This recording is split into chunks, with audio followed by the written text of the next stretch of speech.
শিক্ষা বোর্ডে গেছিলাম, আমার পিতামাতার নামে কিছু ভুল ছিল সেটা সংশোধনের জন্য সার্টিফিকেটে। সেখানে আমার সিরিয়াল অনুযায়ী আমাকে ডাকা হয়। ডাকার পরে আমি রুমে প্রবেশ করি। আমার ডিপার্টমেন্টের স্যার ফজলু স্যার ছিলেন ওখানে। ফজলু স্যার আমার সিরিয়াল অনুযায়ী ডাকলে আমি সেখানে চেয়ারের কাছে গিয়ে দাঁড়াই। স্যার আমাকে বসতে বলেন। আমি বসার পরে সচিব একটা কাগজপত্র নিয়ে নড়াচড়া করছিলেন, আব্দুল মতিন স্যার।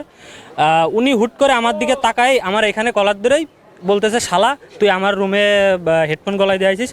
আমার ওটা কানে ছিল না, আমার ওটা ভিতরে ঢুকানো ছিল, ওটা জাস্ট আমার গলায় দেওয়া ছিল। উনি আমাকে ওয়ার্নিং দিতে পারতেন যে এটা নিয়ে ভিতরে প্রবেশ করা যাবে না, কিংবা এটা যদি আমার অনেক বড় অপরাধ হতো তিনি আমাকে পুলিশে দিতেন। কিন্তু তিনি আমাকে 4-5টা চড় দিয়েছেন। আমি তার কাছে জিজ্ঞেস করলাম, স্যার আপনি আমার গায়ে হাত দিলেন, আপনি আমাকে সতর্ক করতে পারতেন, কিন্তু আপনি আমার গায়ে হাত দিলেন। বলছে, তোর গায়ে হাত দিছি তা কী হয়েছে? আমি চাই আমার সাথে কাহিনী ঘটেছে এরকম কাহিনী যেন দ্বিতীয়ত উনি কারোর সাথে করার সাহস না পায়, আর সম্ভব হলে আমরা তার পদত্যাগ চাই। তার সার্টিফিকেটের একটি ভুল সংশোধনের জন্য শিক্ষা বোর্ডে গেছিল। তার যখন সিরিয়াল আসলে সে আব্দুল মতিন সাহেবের রুমে ঢোকে, সিনিয়র সচিব।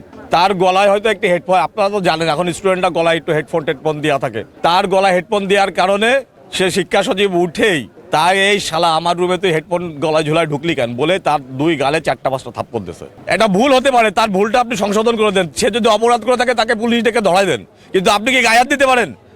কোনো শিক্ষা সচিব, আমার জানা মতে বোর্ডের সচিবের অধিকার নেই যে একটা স্টুডেন্টের গায়ে হাত দেবে। আমরা এই সচিবের অপসারণ চাই, এবং এই সচিব ছাড়াও এই ফ্যাসিস্টের যে সকল দোষরা সরকারের বিভিন্ন জায়গায় বসে থেকে সরকারকে দুর্নাম করার চেষ্টা করছে এবং তারেক রহমান সরকারকে ব্যর্থ দেখানোর চেষ্টা করছে, এই সকল কর্মকর্তাকে আমরা অপসারণ চাই এবং দ্রুত তাদের পদত্যাগ চাই।